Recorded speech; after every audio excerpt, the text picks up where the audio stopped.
UDF 99 സീറ്റിൽ വിജയിച്ചപ്പോൾ നേരത്തെ ഉണ്ടാക്കിയ എഗ്രിമെൻ്റ് അനുസരിച്ച് അദ്ദേഹത്തിനോട് പ്രസിഡന്റ് സ്ഥാനം ഒഴിയണം എന്ന് പാർട്ടിയുടെ ദേശീയ നേതൃത്വം ആവശ്യപ്പെട്ടപ്പോൾ ഒരു വിസമ്മതവും കൂടാതെ അദ്ദേഹം വന്ന പ്രസിഡൻഷിപ്പ് എന്നെ ഏൽപ്പിച്ച സന്ദർഭം ഞാൻ ഓർക്കുക. ഒരിക്കലും ഒരു മുഖത്തൊരു പ്രയാസവും അദ്ദേഹം പുറത്ത് കാണിക്കാതെയാണ് പാർട്ടിയുടെ ഉത്തരവിനെ അദ്ദേഹം ശിരസ വഹിച്ചത്.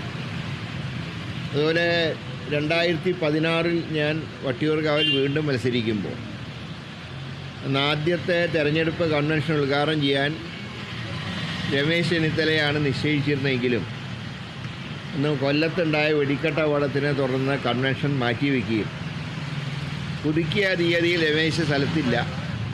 സാറിനോട് പറഞ്ഞപ്പോൾ ഒട്ടും വിസമ്മതം പ്രകടിപ്പിക്കാതെ അദ്ദേഹം വന്ന കൺവെൻഷൻ ഉദ്ഘാടനം ചെയ്ത രംഗം ഞാൻ ഓർക്കുക. കേരളത്തിൽ ശക്തമായ ത്രികോണ മത്സരം നേരിട്ട ആ തിരഞ്ഞെടുപ്പിൽ എനിക്കന്ന് വിജയിക്കാൻ കഴിഞ്ഞു. ഇത് സാറിൻ്റെയും കൂടെ ഒരു അനുഗ്രഹം കൊണ്ടാണെന്നാണ് എൻ്റെ വിശ്വാസം. മൂന്നാമത്തത്, അന്ന് ലോ അക്കാഡമിയിലെ വിഷയത്തിനെ തുടർന്ന് ഒരു നിരാഹാര സമരം നടത്താൻ ഞാൻ തയ്യാറായപ്പോൾ പാർട്ടിക്ക് പുറത്ത് നിന്ന് പാർട്ടിക്കകത്ത് അത് സമരം നടത്തണമെന്നുള്ള പാർട്ടി നിർദ്ദേശം സ്വീകരിച്ചുകൊണ്ട് ആ നിരാഹാര സമരം ആരംഭിക്കുമ്പോൾ അത് ഉദ്ഘാടനം ചെയ്യാൻ പാർട്ടിക്ക് പുറത്തുള്ള ആരും അന്ന് തയ്യാറായില്ല. അന്ന് സാറിനെ ഉദ്ഘാടനത്തിന് വിളിച്ചപ്പോൾ ഒട്ടും വിസമ്മതം പ്രകടിപ്പിക്കാതെ സാറ് വന്ന് ആ സമരം നിരാഹാര സമരം ഉദ്ഘാടനം ചെയ്യുകയും ആ സമരം വിജയിക്കുകയും ചെയ്തു.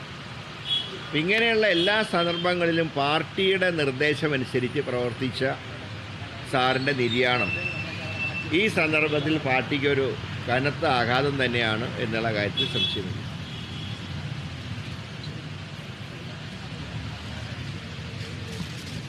മുതിർന്ന കോൺഗ്രസ് നേതാവും KPCC മുൻ പ്രസിഡന്റുമായ തെന്നല ബാലകൃഷ്ണപിള്ള അന്തരിച്ചു. 95 വയസ്സായിരുന്നു. തിരുവനന്തപുരത്തെ സ്വകാര്യ ആശുപത്രിയിലായിരുന്നു അന്ത്യം. മൃതദേഹം നാളെ തിരുവനന്തപുരത്തെ വസതിയിലും KPCC ആസ്ഥാനത്തും പൊതുദർശനത്തിന് വയ്ക്കും. ഉച്ചയ്ക്ക് ശേഷം തൈക്കാട് ശാന്തി കവാടത്തിലാണ് സംസ്കാരം.